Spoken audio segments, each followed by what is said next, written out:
y el liderazgo nacional y del Estado vamos a hacer todo lo posible para asegurar que todos tengan el apoyo que necesitan en esta tragedia. Gracias. Thank you.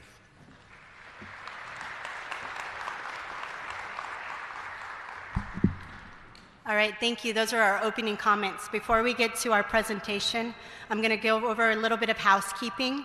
If you do need to go to the restroom, if you go to these back walls, on either side are your restrooms. I'd also like to note that our emergency exits will be to my right as well as my left. And if you need any type of water, we do have some for you over there. Prior to coming in, you were asked if you had a question to put it on a comment card. If you did not get a comment card, I have some information officers that will be out there. Just raise your hand and they will bring you one. To begin our presentation, we're going to have an operational update from Operations Section Chief Ernie Villa. Good evening. Can you hear me okay? So I'll go ahead and start off out here on the west side of the fire, right in this section right here. The firefighters have made good progress coming up the west side of the shoulder of the fire. There's direct hand line coming up along the shoulder of the fire here. An area indicated with the black line indicates that we've made containment along this fire's perimeter right here. Yep, it'd be just north of Altadena. I know the map, you may not be able to see that, but it'd be on the west shoulder of the fire. As you come up, we've been able to go direct along this fire's edge, coming up all the way up here till about what we refer to as drop point 94. In this section just north of it, in Bear Canyon, it's an area of the fire where it's pretty much impenetrable for firefighters on the ground to get down in this section of the fire. The terrain, and I may be speaking to you all that probably are familiar with these mountains, but this terrain out here is rugged, some of the ruggedest I've seen. So there is a large section of fire perimeter right here that will be extinguished with helicopters and aircraft. We will not be able to get firefighters in this section of the fire. As you come up around this section here, we were able to continue direct hand line, a combination of hand and dozer line along the fire's edge, coming around this section here. And then as you get into this area as Mount Markham, this is another section here of the fire where we're unable to put firefighters here down on the ground due to the terrain. We do have aircraft dropping in both of these sections of the fires, and they'll continue to do so. As you come along the fire's edge here, along the Mount Wilson Road, coming back down into Mount Wilson here, the fire is holding along the south side of the road. The firefighters were successful at keeping all of the structures up at Mount Wilson secured. There is some blistering and small minor things that had occurred from the radiant heat that occurred as the fire made its way up towards that infrastructure, but there were no structures lost at Mount Wilson due to the hard firefight the men and women put in. As you continue down the Mount Wilson Road here, heading south, the fire has another section here where we are using aircraft to extinguish the fire. This section right here is kind of near Winters Creek. And then as you continue down the fire's edge here, we have a combination of dozer and hand line that connect all the way down to the reservoir. Right here at the reservoir, in the early stages of the fire crossed, spotted across the road system here to the east. This is another section of the fire where it is too rugged and steep for the firefighters to put feet on the ground here. There are heat sources. We've been able to keep the fire in check with aircraft that have been assigned to our incident. And so we'll continue to do that until we can show these sections of the fire contained. As you come around the lower section of the fire here, a lot of progress has been made at gaining containment. Along this section here, all along the bottom end, we have a lot of work to do, as you can see, along the south end of the fire here. As you work your way down through the communities here, the heaviest impacts from the fire that we've identified will be in the Altadena area. There's a lot of work in here. In my career, I've never seen the amount of devastation and destruction that exists in here. So a lot of work. It's going to be long term. As far as the fire perimeter, we're continuing to mop up and secure this and working as hard as we can to make sure that we can get folks back into their communities. As you continue around the bottom edge of the fire back out to the west, we're still making progress, and it kind of brings us back up to where I started. I want to just speak to these areas of concern that I spoke to. We have a mobile retardant plant. It's a portable tank that we can set up here at Mount Wilson that allows us to use the retardant from that tank to drop on these areas that we've identified as far as concerns. We're also working to identify ridges and other features out here from past fires and from information we have from the forest, the national forest here, that we will use to implement as contingency plans if these areas become concerns and we're not able to control them during a future wind events. So we do have plans in place both on the east side of the fire and on the west side of the fire should another wind event occur. We'll continue to work as hard as we can, as safely as we can to get you all back into your property safely. Thank you for having me.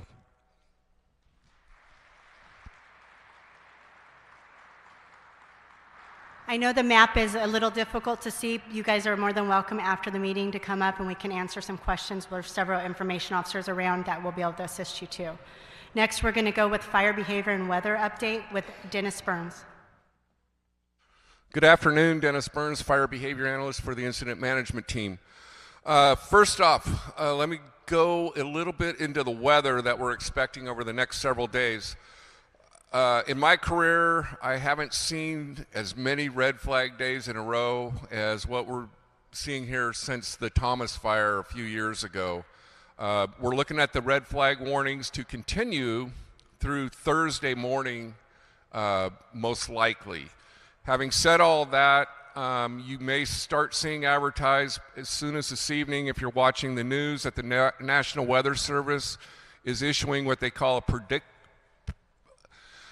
basically a very dangerous situation, particularly dangerous situation. However, that is to the north of us.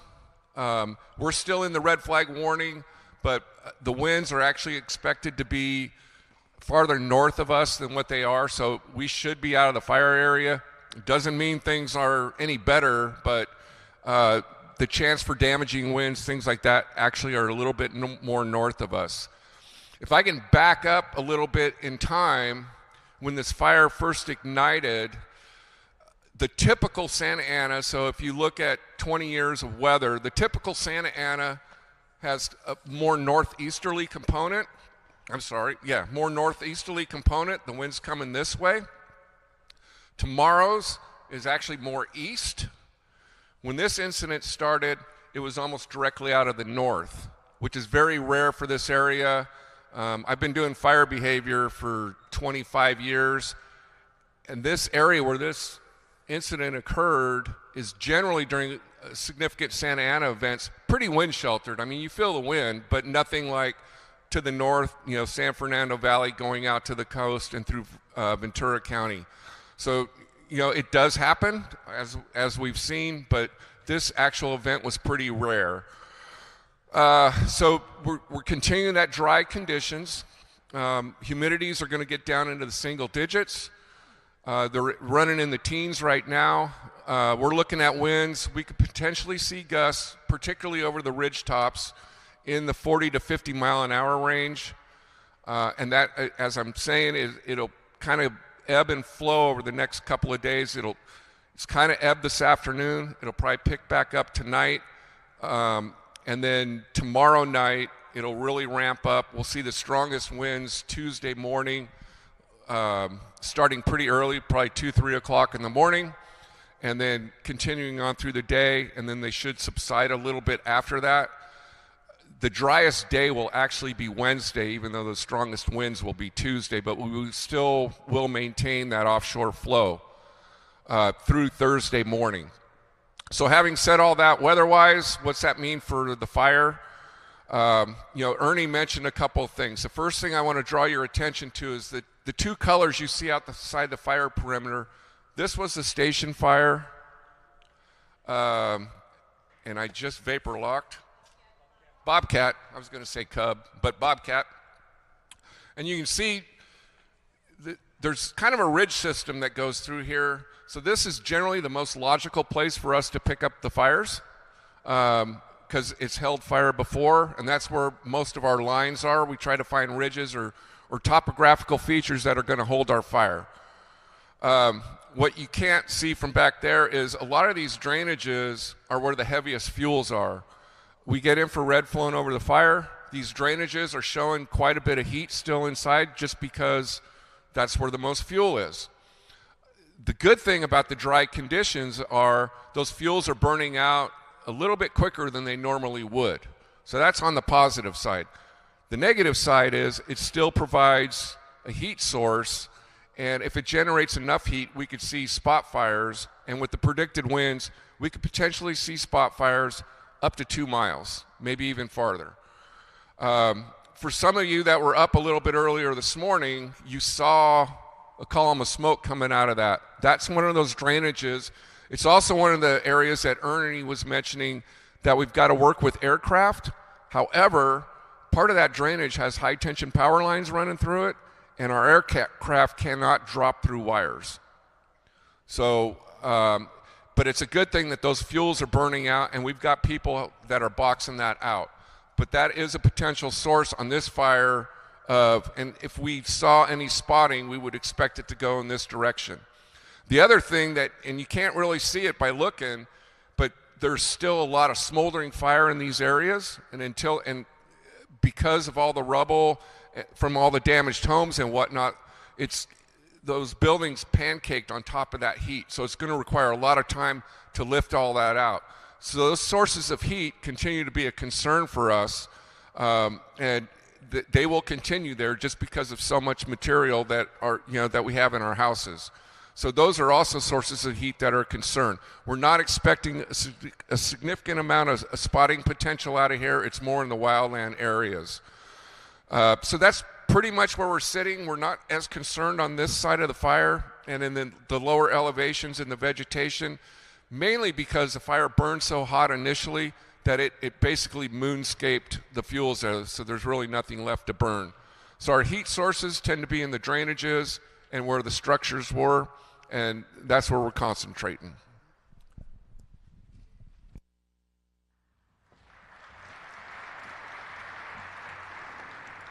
Thank you. Our next speaker is going to be Air Resource Advisor Jen Croft. Good evening. It's great to see so many smiling faces after such a tragic event. I'm encouraged that all of you are here. I'm Jen Croft with the Interagency Wildland Fire Air Quality Response Program. I take the information from the operations group, the incident commander, all of our cooperators, fire behavior, and the incident meteorologist to kind of formulate your various incident-specific air quality forecasts. I'm looking at the impacts to public health, public transportation, and all of our fire suppression responders that are in the system. I use that information then to formulate a forecast that's very specific, tapping into all the monitors that are available. The monitors that are available in the area right now, you can see them at fire.airnow.gov. I would highly encourage all of you to take a look at that, because that will help you determine when you need to be wearing a mask, when maybe you don't need to go for a run today, and for those of you that have pre-existing conditions like cardiac and respiratory issues, when it's time to find a better place to be. Information is loaded on that. I encourage all of you to go and visit with that. That being said, when you look outside right now, the air quality is good in the entire LA basin, which in itself is a pretty awesome reflection of the tremendous effort of our operation and our fire suppression incident management team.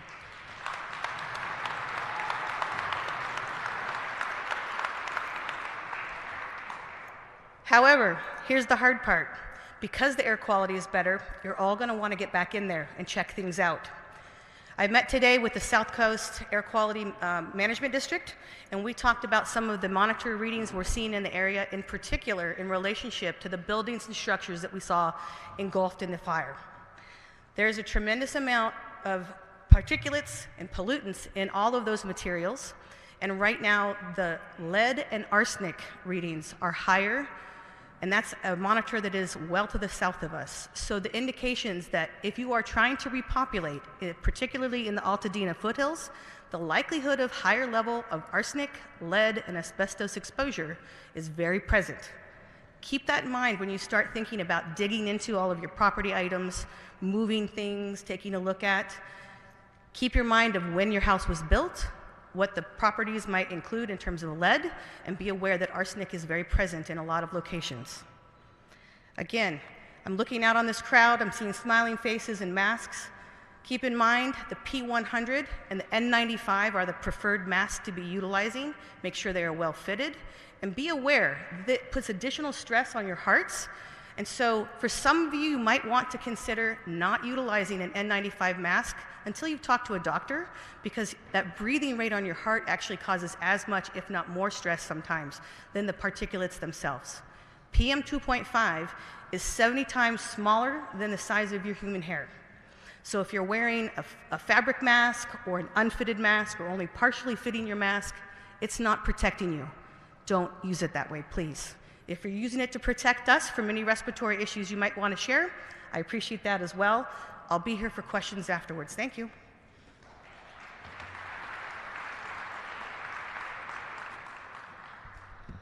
All right, so that's going to cover our portion of operational in regards to the suppression efforts. Now I'm going to bring up Operational Section Chief Jed Gaines, who's going to talk about the operational recovery efforts we've been doing.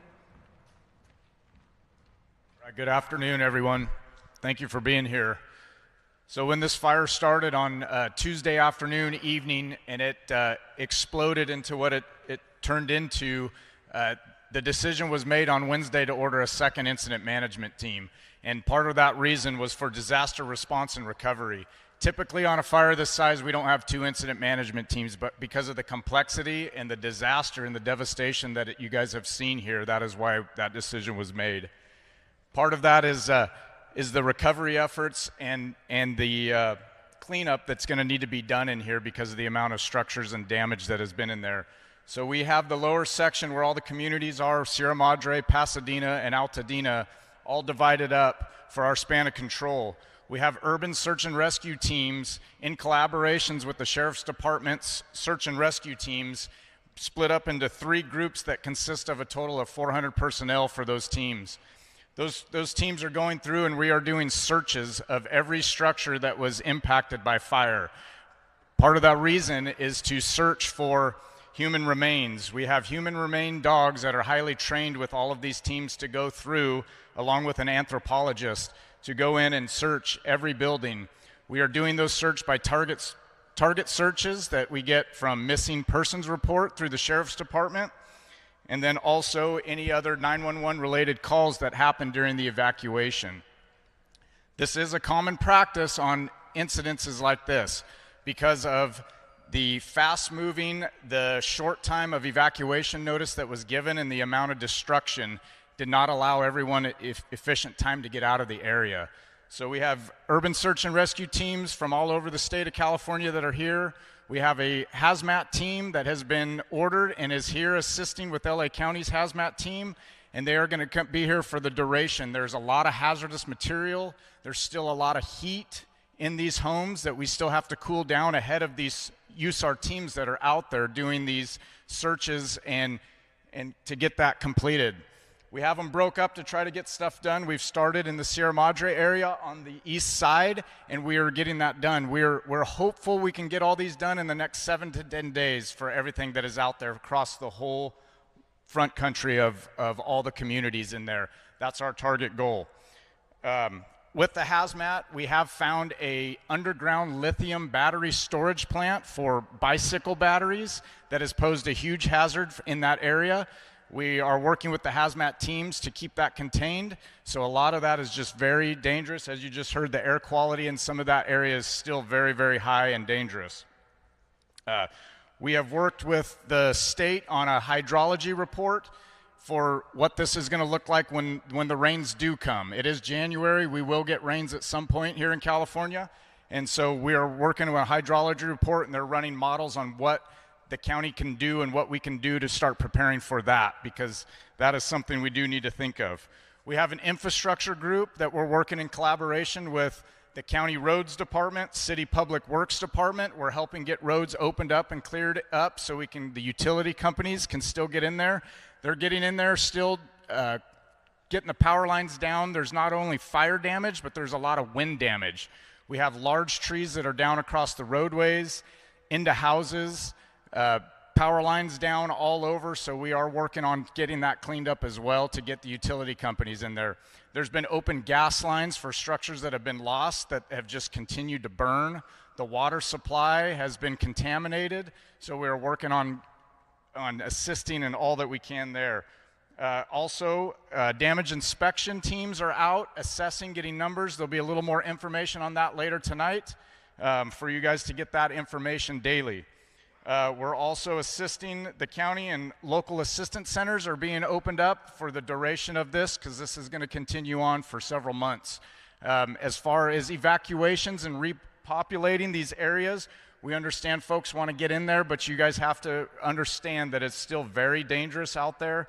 We have 2 meetings a day with all the departments that are involved with the cities and the county to talk about, and the utility companies, on where we can let people back in and where we cannot. So the areas where the fire did burn, it's still very, very dangerous in there, not just because there's still hot stuff, but like, as I said, the hazardous materials that are still out there because of the amount of structures that have been lost.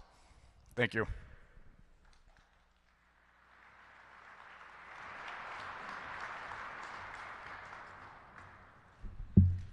Next up, in regards to evacuation information, Captain Williams with the Los Angeles County Sheriff's Department.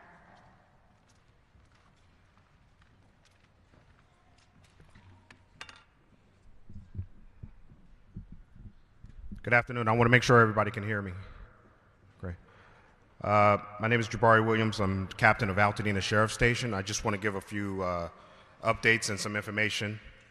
As we heard, the fires has caused significant damage. We have over 7,000 structures damaged.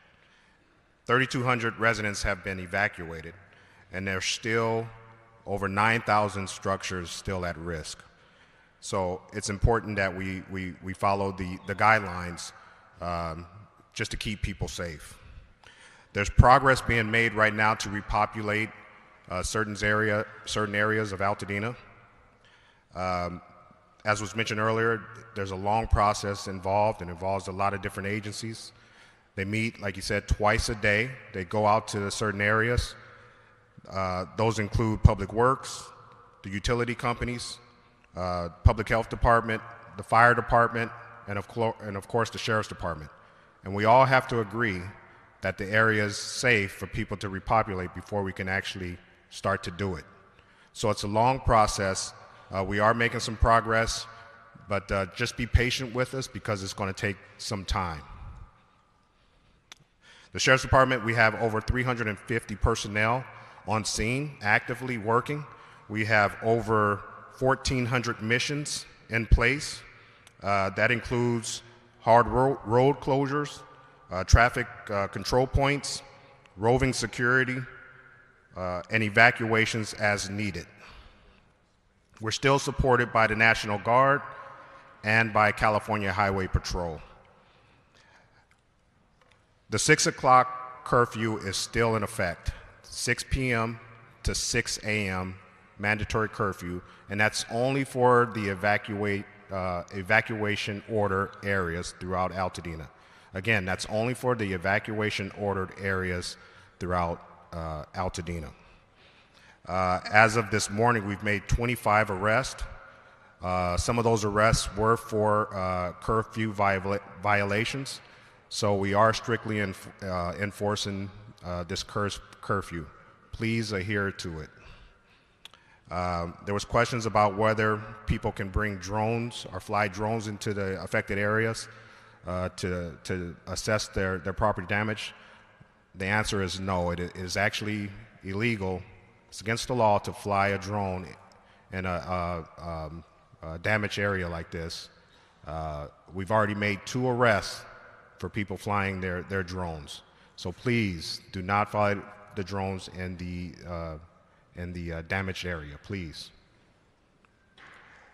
I want to talk more about the repopulation.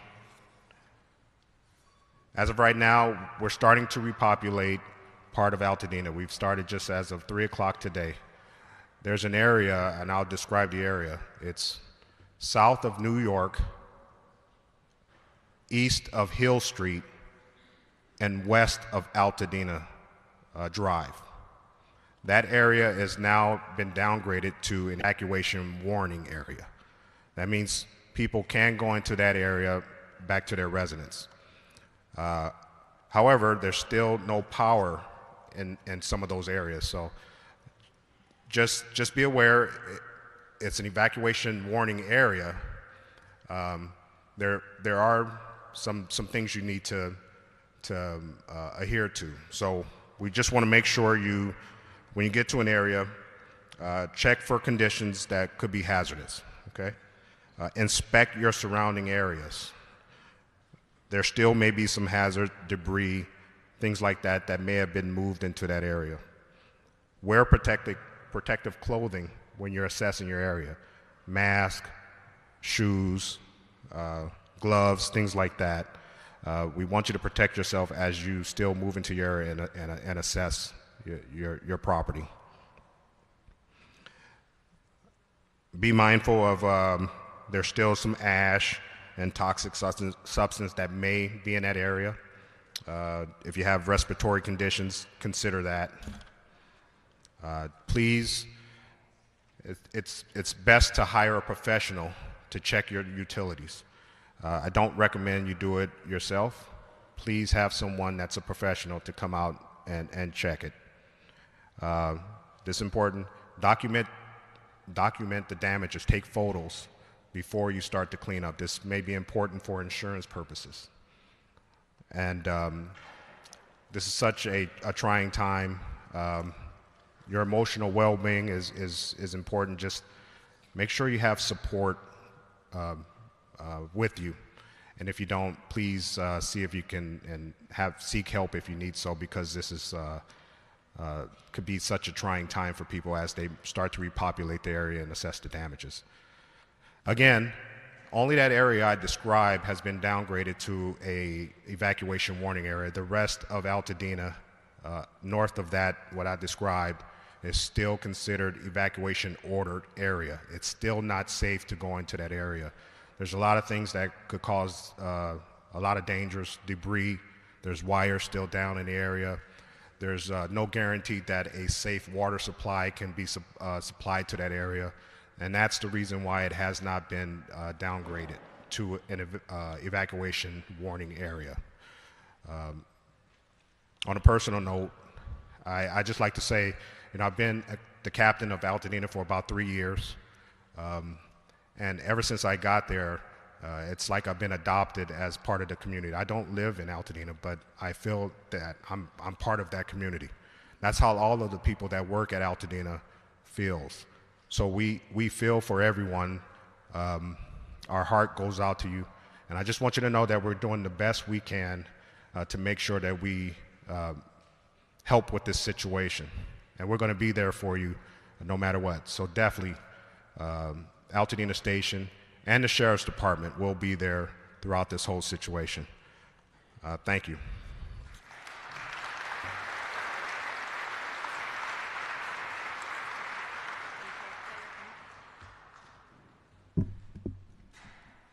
Thank you for that information, Captain Williams. Next up, we're going to go into some utility information. We're going to start out with the Director of Los Angeles County Public Works, Mark Pastrella.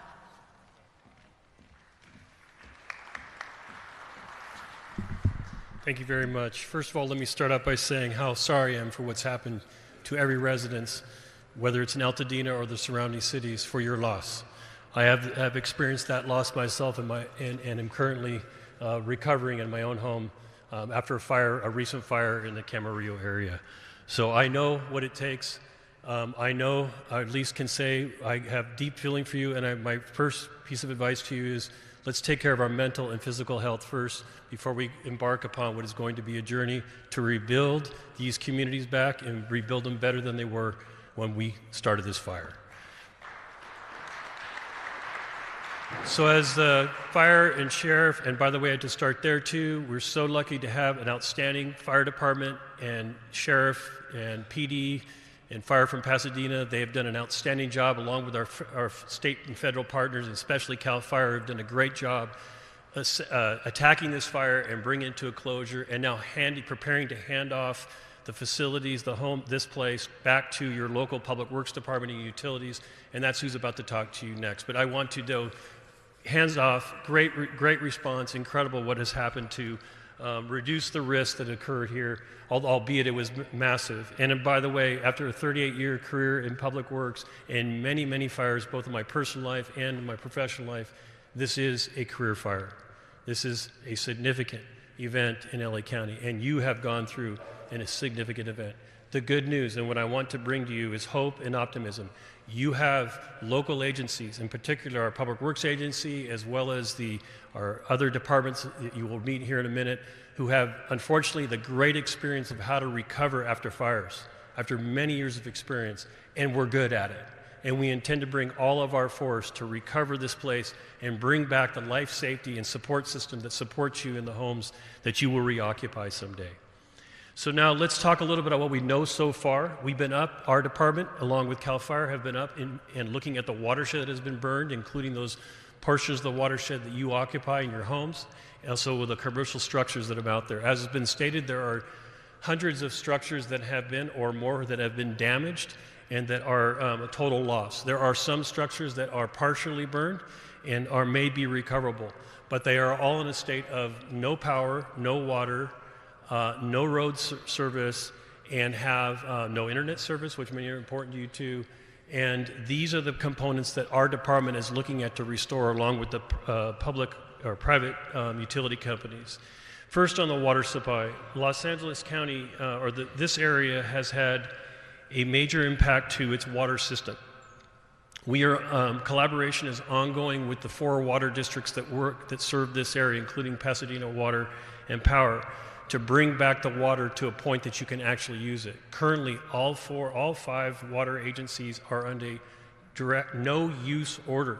This means that no one in the area, the burn area, or in those areas served by these districts should be using the water. That includes bathing in the water or drinking the water.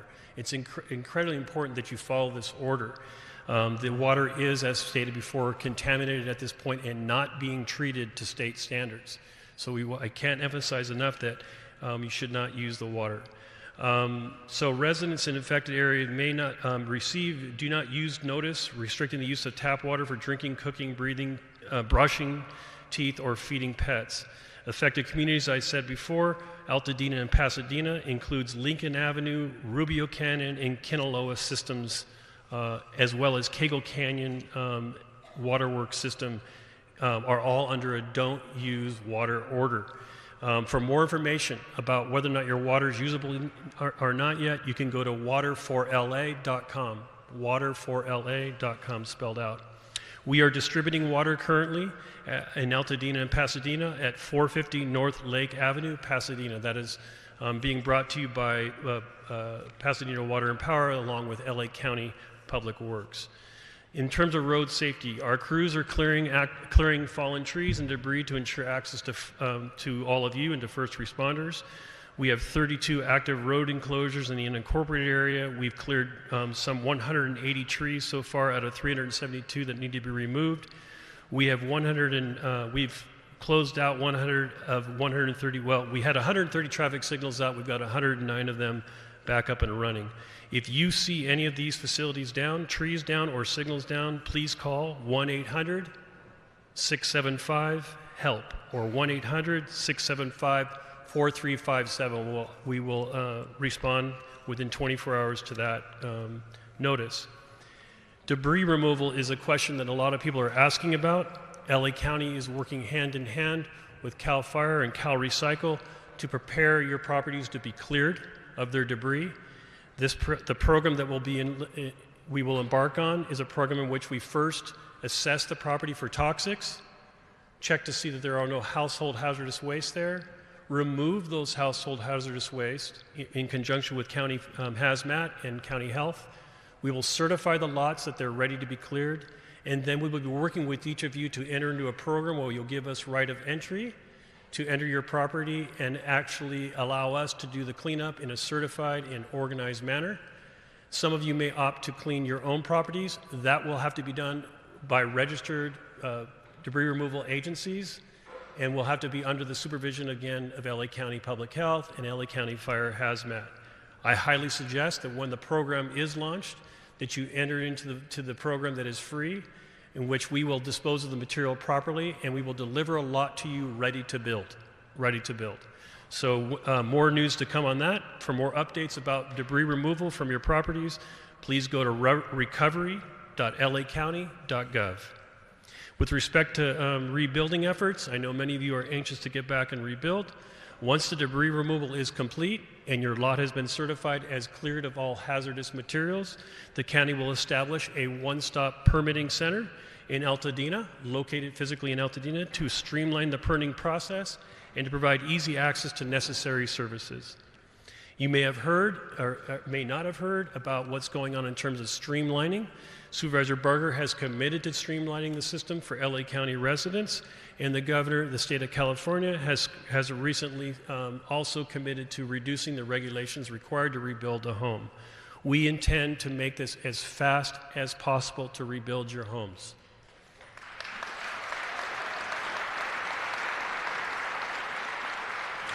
We still have active fire in the area, as you heard from our fire partners. It's important to be always ready to go, as we all know now. Please go to ready.lacounty.gov to find out what's going on with the fires at any given time. Again, please report any public works or utility issues at all. That would be power, sewer, water, roads, signals, any of those systems. Please report them to LA County Public Works, again at 1-800-675-HELP. And there are one area that I would want to mention, accessing recovery resources. I mentioned that website, but I also want to mention that there's FEMA staff available and internet access to assist residents at the local libraries, specifically at La Quinata Flint Ridge Library. And I imagine that we'll be opening up the local library in Altadena for the same purpose shortly. With that, I will sit down and turn it over to the next speaker, and I'll be here for any questions you might have afterwards. Thank you very much.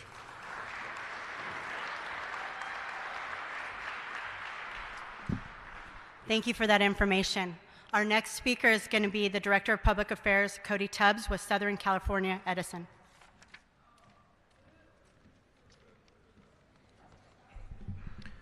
Good afternoon. Want to make sure everyone can hear me okay. My name is Cody Tubbs. I'm a Director of Public Affairs at Southern California Edison. I'm here today because I want to provide some very specific information about the crews that we have deployed 24/7 to restore power in a safe manner as quickly as we possibly can, in particular in the Altadena community of our service area. Before I get into some of the statistics around all the resources that we have deployed, focusing on restoring service in a safe and efficient manner, I wanted to take a minute to just share a personal note. I used to live up on Galbraith Road for a number of years. I'm very familiar with the community. And myself, many of our SC team members are living this with you. One of my team members at SC, who I work most closely with every day, unfortunately, she got out of her home in Altadena with the shirt on her back and her 2 dogs, and that was it. And I feel for her. I know many of you in the room are either going through similar crises or you have friends and family and loved ones who are, and we're living this with all of you. On top of all that, we certainly understand the hardship of having power that's out for extended periods of time. So I wanted to share some information in terms of the resources we have deployed. As of today, we've deployed 3,500 SCE crews, contract crews, mutual aid personnel, vegetation management, planners, and others whose sole mission is focused on getting the power restored across the service area. Since we began this severe, unprecedented wind event of last Tuesday, we've had over 500,000 SC customers who've had their power restored. I know all of you here in the room today are most interested, what does it mean for these communities here? And I want to share some very granular information with all of you that hopefully paints the picture of the resources that we have dedicated, in particular in Altadena, related to Eaton Fire restoration. We have over 500 line workers, hundreds more vegetation management crews, a number of planners, all of whom are focused on working out of a mobile command center here in the Altadena community with the mission of, in a 24/7 manner, getting the power restored as safely and as quickly as we possibly can.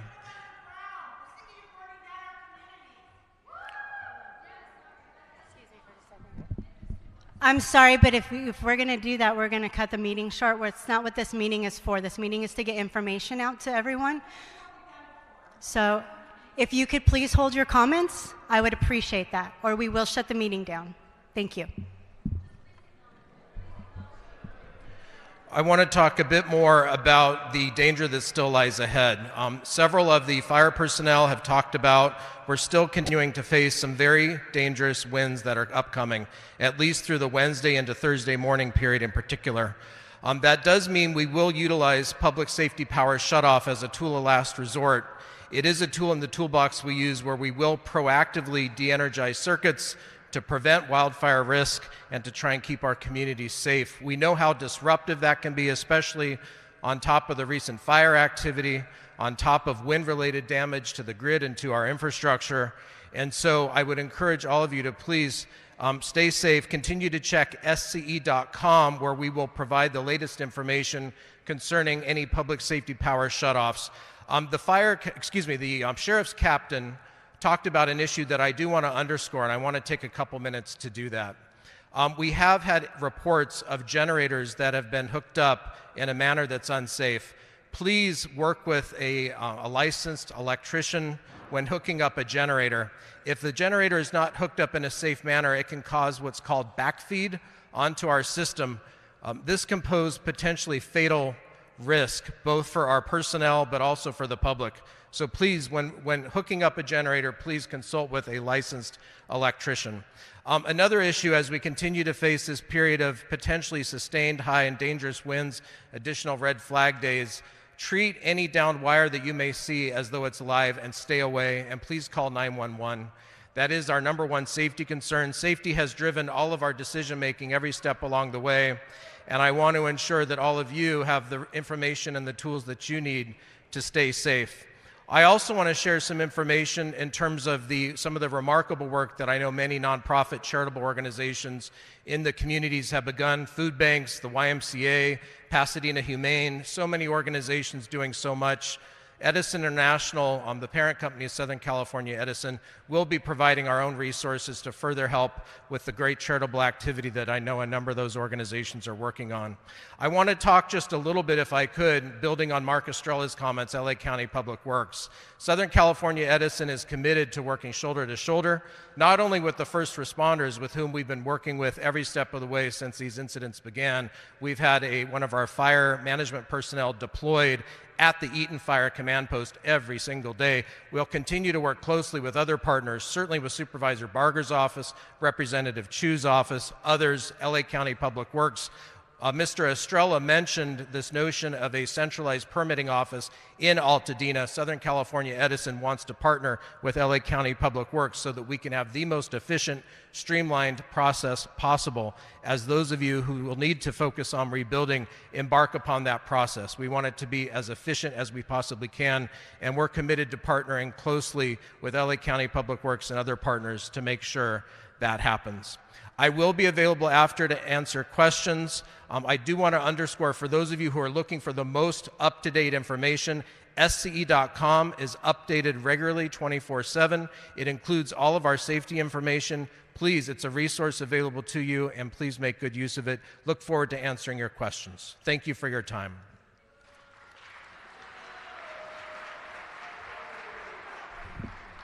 All right, I'd like to also remind everyone, if you could please silence your phones. I've gotten a request to remind everyone for that. Our next speaker is going to be Roger Schwecke, Senior Vice President and Chief of Infrastructure with SoCal Gas.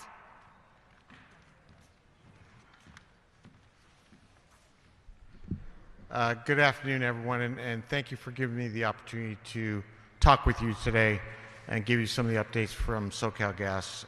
First of all, I'd like to start. Our hearts go out for everyone that's been impacted by these fires, not only in the Eaton Fire, but in the Palisade Fire. As I spend time in those areas, it tugs at my heart seeing the devastation that has occurred. It's unprecedented in my lifetime in Southern California, that I've seen all the way from the earthquakes to the other fires. Since the beginning of the fire, SoCalGas has been working around the clock in the Altadena and Pasadena areas to make the system safe for the public, for our employees. As part of that process of making it safe, unfortunately, we had to stop service to more customers than just were impacted. And we recognize the inconvenience of not having gas service during these times. But also, as we're working through making it safe, we are preparing for reintroducing gas into the system. And I would say, if you look at SoCalGas.com, we actually have a map that shows where that isolation area is, and we will continue to update that as we reintroduce gas into the system for areas in which we can restore. Our plan is to start restoring and have available for restoration of gas service starting early this week. The first part will occur on the eastern side of the area, and we will work our way to the west. It's challenging for us because the interconnections within our system from street to street, that how do we reintroduce gas in a safe manner? So we'll be updating it says that gas is available. Restoration of an individual home, once we have gas in the system, actually requires that we enter the home. So it will require to have someone there. We go into a home to do safety checks, to make sure the appliances and the piping in the home are safe, and then we will basically leave with the service on. So we'll have to have an adult present for us to go into the home. So what that means is, not only will we tell you areas that we are, but if you're actually reoccupied your home, if you've been out of your home, call us. Call our number to try to schedule service. We're going to increase the number of personnel we have on site. You've probably seen them. We also have mutual assistance coming in from other utilities. We have employees coming in from San Diego Gas and Electric, Pacific Gas and Electric, and Northwest Natural up north. They're all coming in to help supplement our workforce that goes in and restores service. So you should start seeing a larger presence of SoCalGas. Now, I know a lot of people are concerned that you may have imposters. Granted, that's something that we don't want to happen. So each and every SoCalGas employee will be suited up, and they will carry a badge, like this badge. And every crew that comes in from like San Diego Gas and Electric will be accompanied by someone from SoCalGas. If you are still concerned about it, call our 1-800 number that's on our website, and we will validate the identity of the individual that is there. That is how we will help assist in moving this forward and getting us to a point where we can start introducing gas further into the system across the area. You know, the one thing, SoCalGas is here for you. We will be here for you for the entire process, whether it's just the restoration here or as we get into the rebuild process. We will stand with you throughout that entire process. And as you start looking at clearing your property, make sure you call a service that's a free service, 811, that allows us to come out and mark our utility services. That way we don't have any further damage. But that's where we are, so I'll look forward to answering any questions you have later on. But again, SoCalGas is here. We will be here. We've been here for 150 years, and we will continue to be so to support the community. Thank you.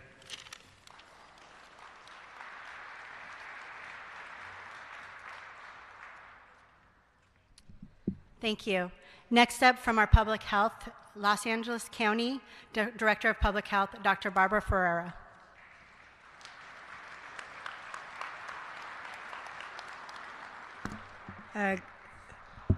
Good afternoon, everyone. I want to start by just expressing my just heartfelt prayers and thoughts for all of you who have suffered devastating losses. You know, I know some of you who are here today. I have some friends, I have some colleagues who have lost everything, and I know that that's the same story for so many of you. And there's really almost no words that we can offer in these times except for you to know that we're gonna be here for you in all of the ways you decide you need our help. And I'm really here today to listen and take back to our team what it is that would be helpful for you as we head into a recovery phase. I do want to thank our first responders. Their efforts have been heroic, and it's almost a week, so thank you.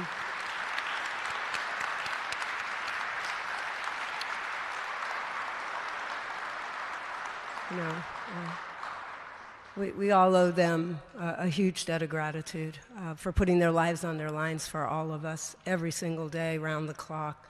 You know, I also want to acknowledge and thank the supervisors, the County Board of Supervisors, particularly Supervisor Barger, Supervisor Horvath. You know, it's an honor to work for you. This is a time where all of our elected officials have come together, and they really are bosses and make it possible for us to be able to listen to you, and then their insistence that we be of service is something I take to heart every day, but I really appreciate the outstanding leadership. And I want to note that the public health officer here in LA County has declared this now a health emergency, which does allow us to work with the federal government, who has also declared this a health emergency, to try to relax, again, some of the rules and get some waivers so that we can have some more flexibility. I'm, of course, worried about three things in particular. One is I want to make sure that all of you have access to all of the health services you need. Health services to meet your physical needs, health services to meet your emotional needs and help you address all of this trauma. And we do need some flexibility. I want to make sure that those of you who need your medications are able to get your medications. Right now, I know you can go to the Civic Center, and there's a pharmacy team there that'll help you connect and get your prescriptions. Hopefully, starting tomorrow, the Department of Public Health will stand up a telehealth service for those of you who are having trouble going through your normal provider or your normal pharmacy to get your prescriptions filled. We're also here to help you connect to a provider if your provider is no longer able to provide services because they've either been evacuated or they're in a zone where there's been a lot of fire damage. So please, you know, we have a 7-day-a-week service for you. You can call us, and we're going to try to help you with what you need. When you came in today, we're handing out, these are respirator masks. These are N95 masks. Please take as many as you need. These are meant to help you as you may go back into areas where there either's been a lot of fire or you're going back into your homes that are intact, but all of this area is covered with soot and fine ash, and it's unfortunately very toxic. So pick up as many of these as you need. We're also giving them out at all of the shelters, and we have special distributions that go to many of our most vulnerable residents, including people experiencing homelessness and workers who need to be outside. But it's going to be particularly important. I don't think there's going to be a lifting of this bad air quality advisory. And for those of you who are going to be outside, you really should be using the N95 masks. You know, those cloth masks, even those sort of blue masks that you may use for in other situations, they're not going to work to filter out the fine particulates that are in the sort of the smoke and the smoke vapors. So, you know, pick up what you need. If you need more, go to the shelter after today. We'll also, of course, have them at at all of the family assistance centers and the one-stop centers that will be set up later in the week. I do want to also note that we have a lot of instructions. We put some out here, but we have sheets. There are two groups of you that I hope you make use of this information. One is those of you who are going back and your houses are there, but you were in a zone where there was a lot of smoke and there's a lot of ash and soot. It looks like this. It's in many different languages. It'll tell you how to safely clean up. It also will tell you, please don't use your leaf blowers. Please don't use a household vacuum cleaner unless it's got a HEPA filter. Those things are just blowing around this dangerous and somewhat toxic ash. So we do have some tips on how to clean safely. We also have passed out today, for those of you that are going back into areas where there's been a lot of fire devastation, those areas in particular, you need to take extra precautions, and you've heard that from so many of the speakers today.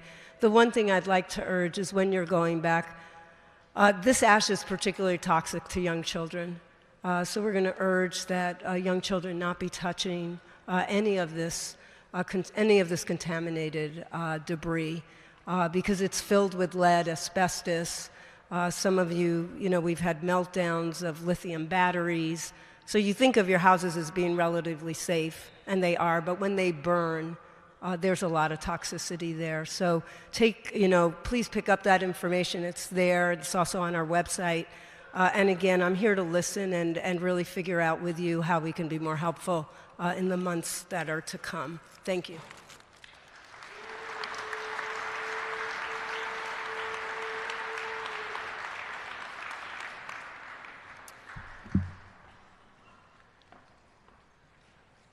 Thank you for all that information. Next, with the Pasadena Director of Public Health, Manuel Carmona.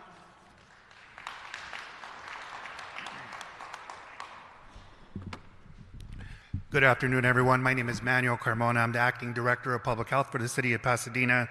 I want to start off by saying that we stand with the greater Pasadena community and everyone that's been affected by this terrible tragedy.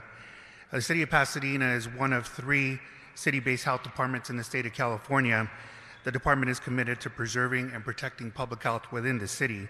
That said, while we are independent, we work regularly in collaboration with the Los Angeles County Department of Public Health and our sister city, Long Beach Health and Human Services, to protect health in the region. I'm here to remind everyone, as many folks before me have said, about the importance of taking precautions to reduce exposure to poor air quality and toxic ash.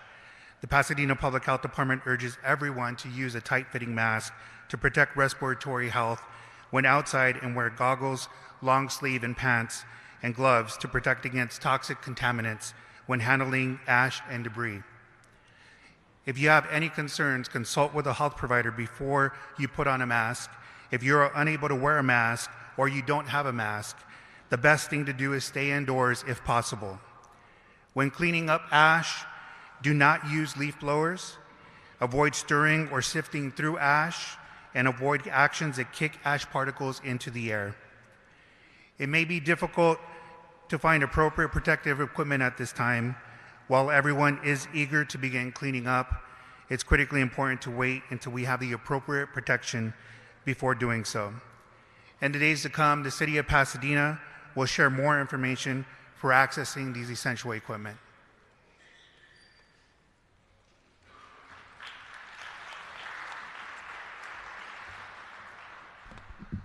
That's going to finish our presentations with utilities and public health. Next, to help close us out, I'm going to ask for Congressman Judy Chu to come up.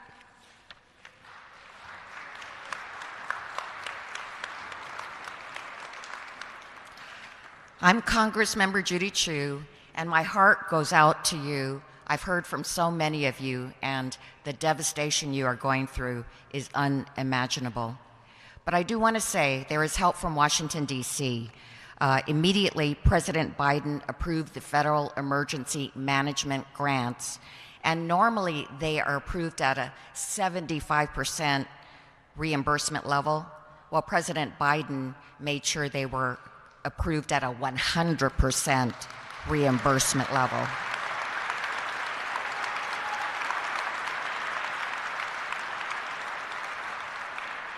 And that means no expense will be spared in making sure we fight this fire and keep you safe.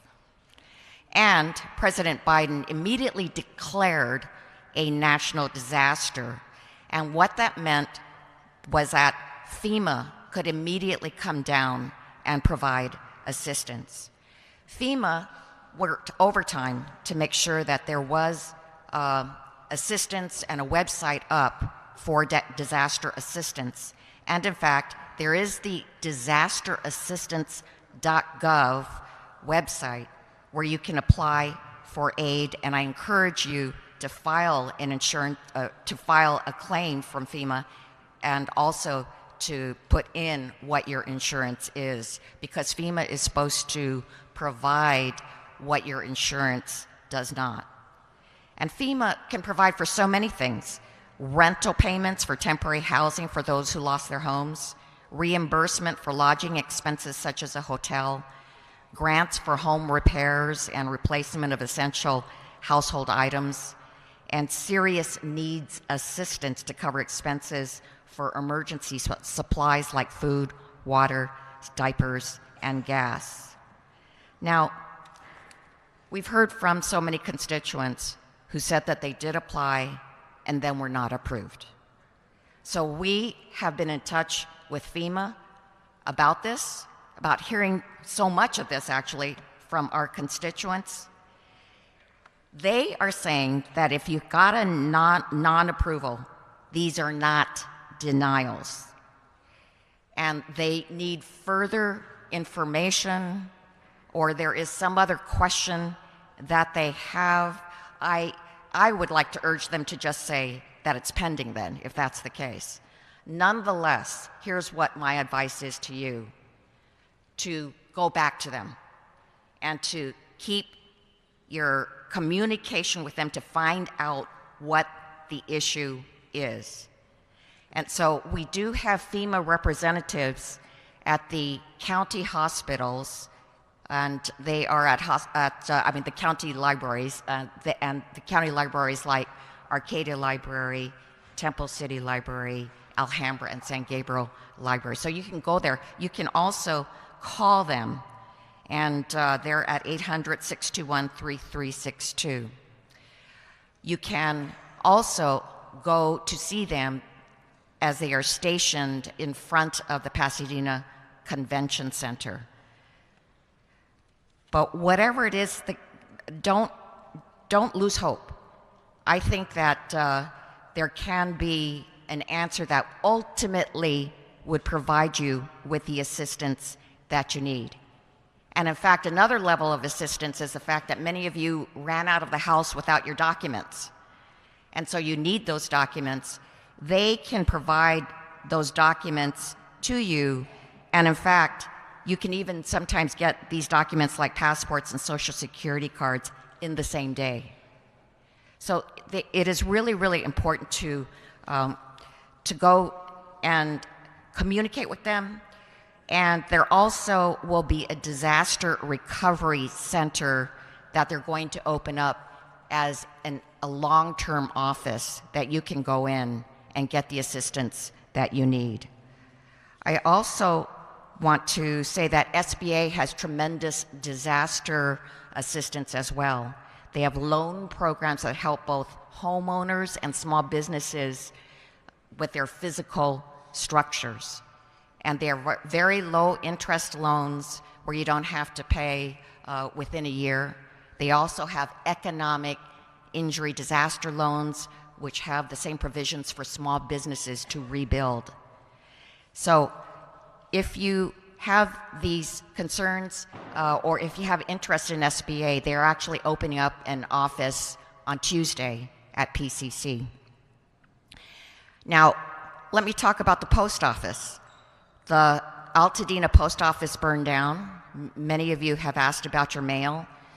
And now the operations of the Altadena and La Cañada Flint Ridge post office have been relocated to the Pasadena post office at 600 Lincoln Avenue. So you can pick up your mail there with proper photo ID. I wanted to say something about price gouging, because you know there are people who would want to take advantage of you.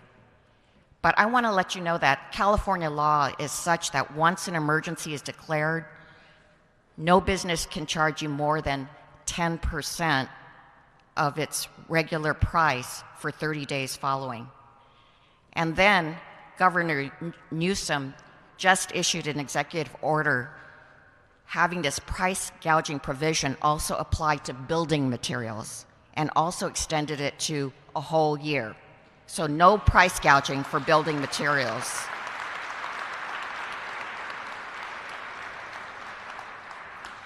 I also want to say there's an issue with insurance. Of course, California has some real problems here, and there have been far too many non-renewals of insurance. Well, thank goodness the California Insurance Commissioner just issued a moratorium on non-renewals for insurance. So if you have it, you're safe for a year, for sure.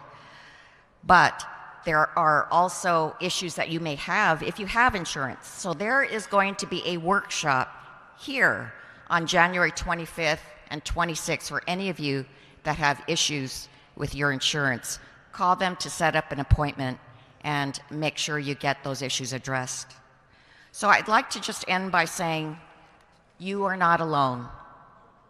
So many people from Washington, D.C. to Sacramento to all the localities to so many just good-hearted people are with you and want to help you. And so I truly believe we will get through this.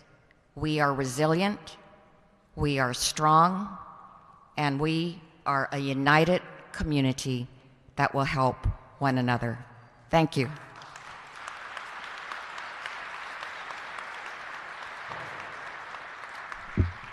Thank you, Congresswoman Hsu, for those words. Next up, we'll have from the Pasadena Fire, Fire Chief Augustine with some words.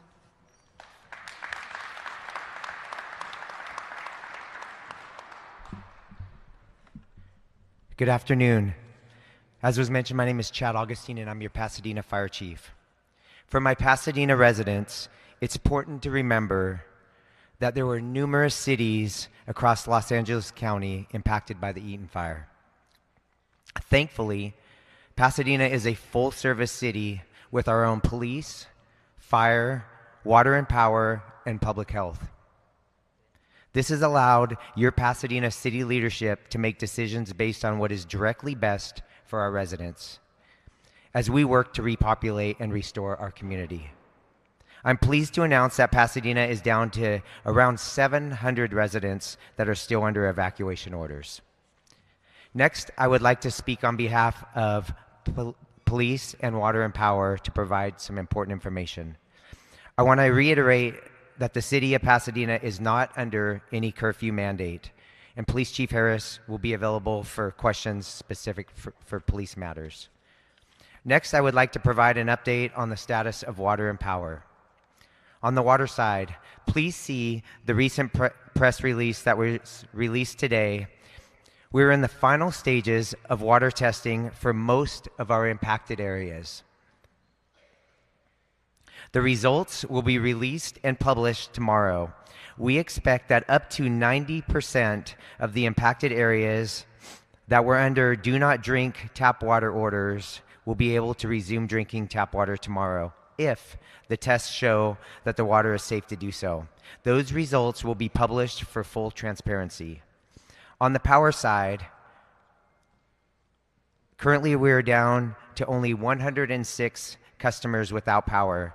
101 of those are in the Upper Hastings Ranch area where crews are actively working to restore power. Interim General Manager David Reyes is also here for specific questions related to water and power. I also want to refer you to the City of Pasadena website for any tips, maps, or information that I just provided, and you can go to www.cityofpasadena.net. On the fire front, I'm so thankful for the support from resources all over the Western United States that have helped us as we battle the Eaton Fire. For my community, as was mentioned, we currently have state and federal urban search and rescue teams searching impacted residences. This may impact evacuation orders over the next 1 to 2 days. I apologize for any inconvenience this may cause, but my commitment continues to be that we will search every residence that was impacted by this fire. Finally, As I previously mentioned, this fire is personal for your Pasadena City employees. We have numerous employees who have lost their homes as well as loved ones who have lost their homes, and they're still here coming to work every day to serve each of you. We will be with you through the full repopulation and recovery efforts. Thank you.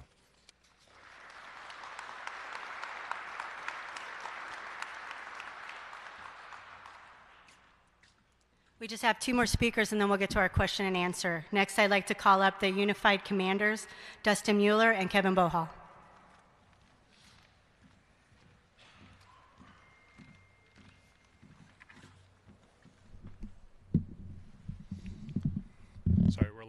Sorry, we're a little taller.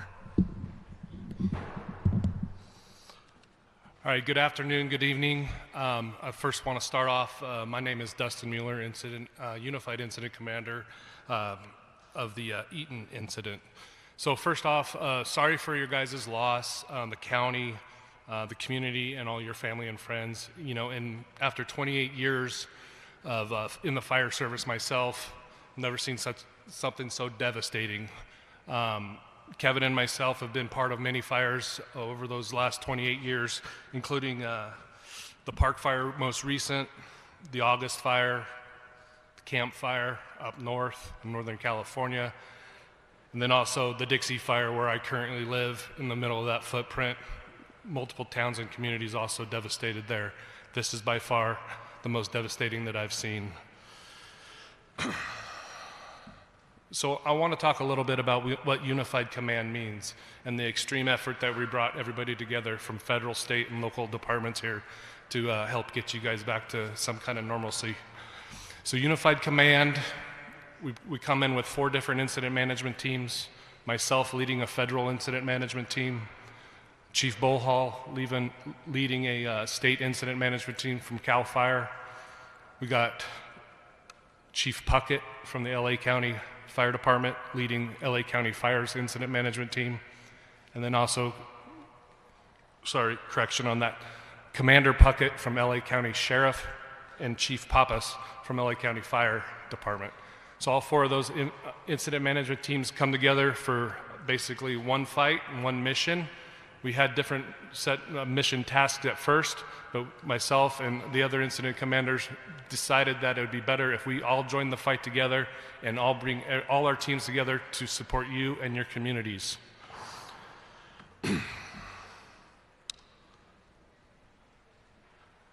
So with that, I'm going to turn it over to Chief Bohal in the incident and talk a little bit more about the damage and the assessment. You heard from my operations chief on the fire situation. I'll be available for questions if there's more to be had there after this. Thank you.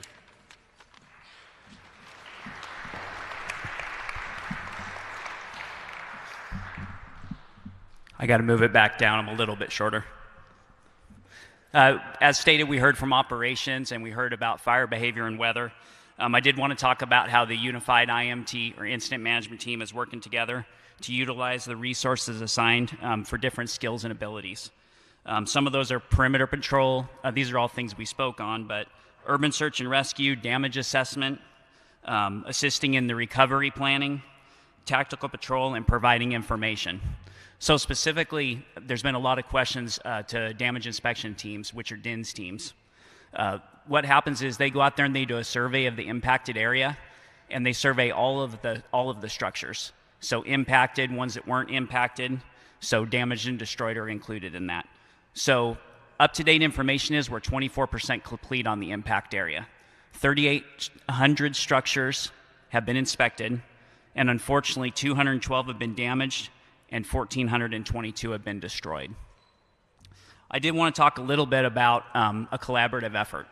So in Unified Command, we have a collaboration with local, state, and federal partners. And we also have other entities that help out with that partnership. But one thing I did want to speak on is one of those partners is you as the community, supporting us, supporting each other, and doing everything else we can in this effort to make sure that we have the best possible outcome for the citizens of Los Angeles County. Thank you.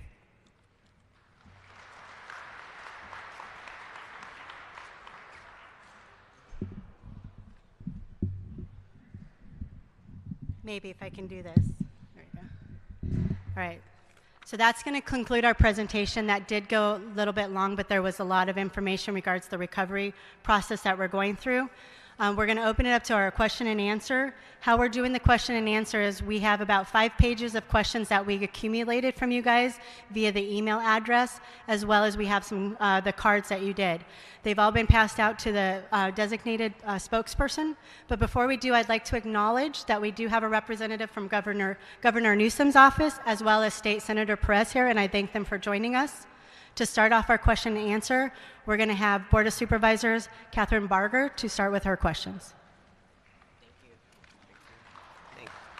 So the first question that is asked is, we are extremely concerned that our community will change with the rebuild to condos and gated communities and like.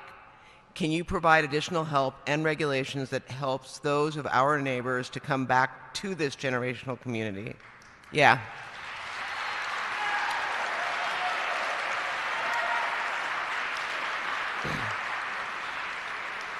I have been here for over 60 years with family, friends, and neighbors. This is not a transient community.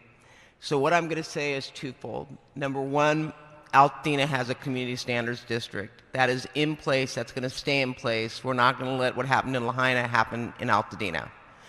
Number two,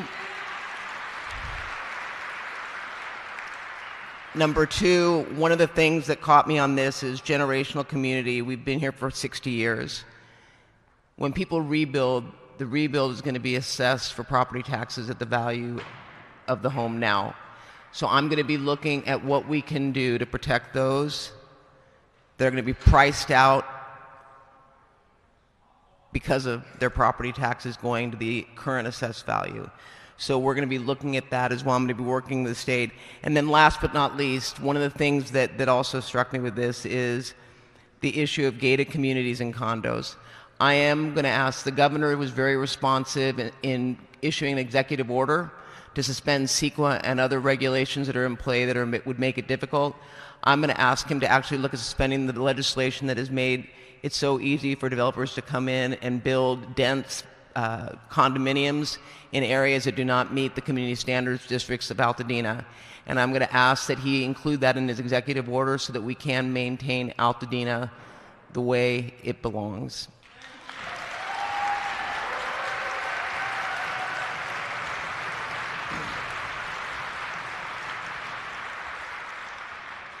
Is my only recourse, and my second question, is my only recourse as a renter to leave town? My family loves Altadena. We don't want to leave. Is anything being done for renters? We are suspending the short-term rental ordinance, and we are going to make it easier for people to rent in Altadena. So stay tuned. We're going to look at everything we can to make sure that rentals are available to the people that belong there, and that's the people from Altadena. So stay tuned.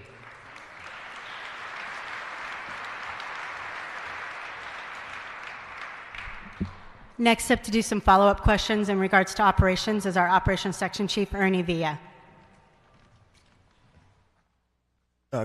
Good evening again. Make sure you guys could all hear me. If not, I'll speak up. When will residents be able to access their homes, at least to take a picture of damage for insurance claims? So the process for repopulating these areas that have been impacted by the fire are extensive. It weighs heavy on your guys' safety, and so there's a lot of process that has to go on with that, and a lot of agencies that have to be cooperating to ensure that when we say that you could go back in here, that it's safe to do so. There's still a lot of fire in here, structures and buildings that are still smoldering. The infrastructure damage that exists in here is extensive.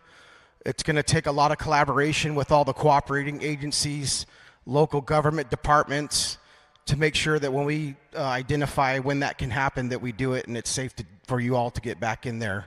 Please be patient as we're working hard around the clock to make sure that we can do our best, the fastest we can, to get you back in your homes.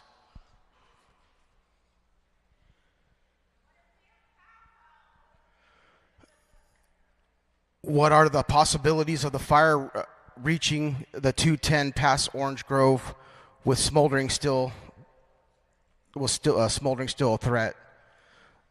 As long as this fire has heat signatures in the areas that I've identified, there's going to be an extended threat to the fire getting outside of that area and continuing to move.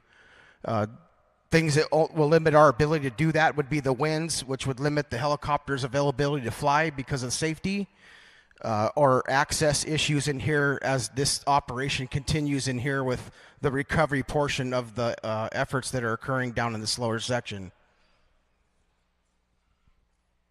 Have any firefighters been injured? We have 5 firefighters that have been injured as a result of suppressing the Eaton wildfire. Thank you.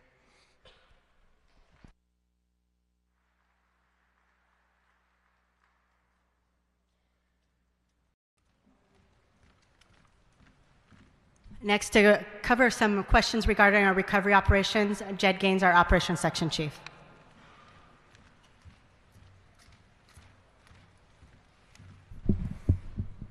All right, one of the questions I have is why were some of the streets left to burn? This individual wrote they stayed from 6 p.m. Tuesday until 1 a.m. Wednesday and no one showed up.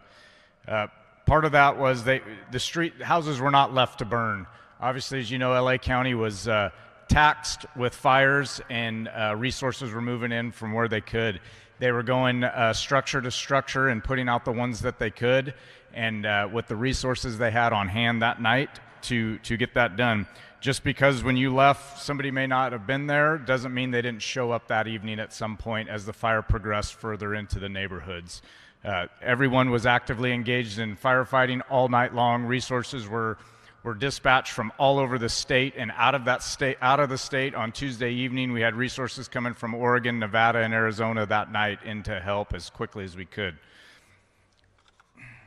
Next question I had is, given the incident is similar to the Thomas fire that had mudslides immediately following, what is the plan to prepare for mudslides?